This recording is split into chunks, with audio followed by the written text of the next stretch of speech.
নমস্কার বন্ধুরা, আজকে তোমাদের সঙ্গে একটা রেসিপি শেয়ার করব নতুন ইলিশ মাছ দিয়ে গাটি কচুর তরকারি। এখানে ইলিশ মাছটা আমি ধুয়ে নুন হলুদ মাখিয়ে রেখে দিয়েছি, আর এখানে গাটি কচু ধুয়ে রেখে দিয়েছি।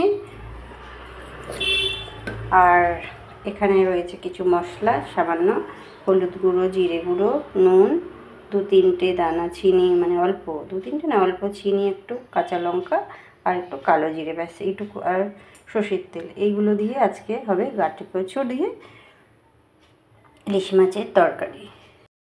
এখানে বসিয়ে দিয়েছি কড়া গরম হয়ে গেছে, আর এবার সর্ষের তেল ঢালবো। পরিমাণ মতো সর্ষের তেল এখানে আমি ঢেলে দিলাম। এখন তেলটা গরম হলে হালকা করে মাছটা ভেজে নেব। এখানে কড়ায় তেল দিয়েছি, তেলটা গরমও হয়ে গেছে। এবার আমি মাছগুলো একটা একটা করে ভেজে নেব।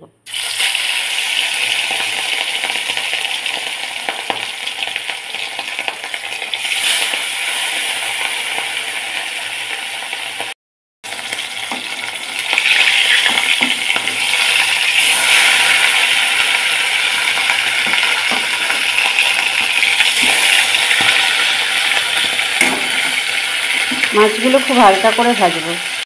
আমি আর তেলটা নামালাম না, ওই তেলের মধ্যেই আমি রান্নাটা করছি। তোমরা চাইলে তেলটা পাল্টে অন্য করতে পারো, তবে এই তেলে করলে টেস্টটা ভালো হবে। আমি কালো জিরে দিয়ে দিচ্ছি বেশ খানিকটা,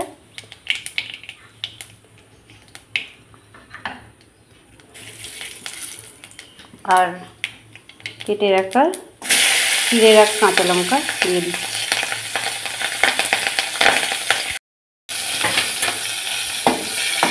কালো জিরে আর কাঁচা লঙ্কার ফোড়নটা হয়ে আসবে।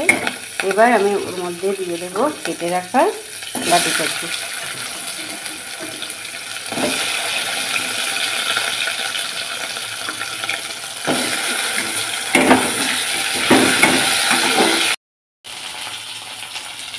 রান্না বসিয়ে দিয়েছি বন্ধুরা।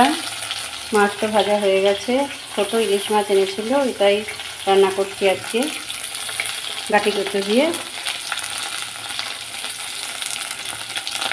গাটি কচু ওগুলো অল্প অল্প ভাজা ভাজা হয়ে আসছে। এর মধ্যে দিয়ে দেবো নুন, পরিমাণ মতো নুনটা দিয়ে দেবে। গাটি কচুগুলো বেশ ভাজা ভাজা হয়ে এসছে, লাল লাল করে ভেজে নিয়েছি আমি, বুঝতেই পারছ। এরপরে আমি যে মশলাগুলো নিয়েছিলাম, এই যে সেগুলো একটু জলের মধ্যে অল্প ফুলিয়ে রেখে দিয়েছি। এবার এই মশলাটা এর মধ্যে দিয়ে দেবো।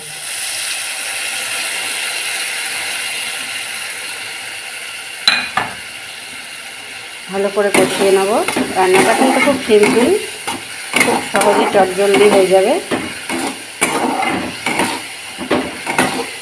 বাড়িতে ট্রাই করে দেখতে পারো, খুবই ভালো লাগবে। আর মশলা টশলাও বেশি দিতে হচ্ছে না এখন।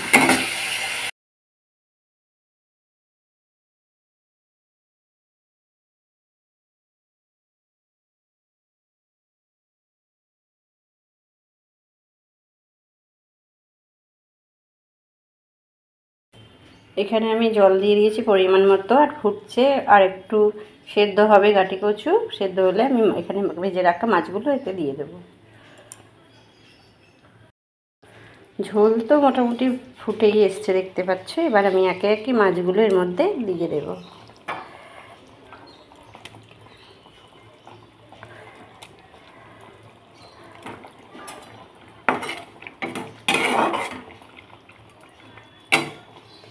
আর আমি একটু ধনেপাতা অ্যাড করে দিয়েছিলাম, সেটা আর তোমাদের সঙ্গে দেখানো হয়নি।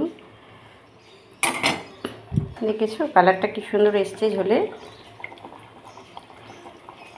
তো এই হলো আমার গাটি কচুর তরকারি। কেমন লাগলো তোমরা অবশ্যই জানিও বন্ধুরা, আর পারলে বাড়িতে ট্রাই করো। আর আমার চ্যানেলটাকে সাবস্ক্রাইব করে পাশে দেখো। টাটা।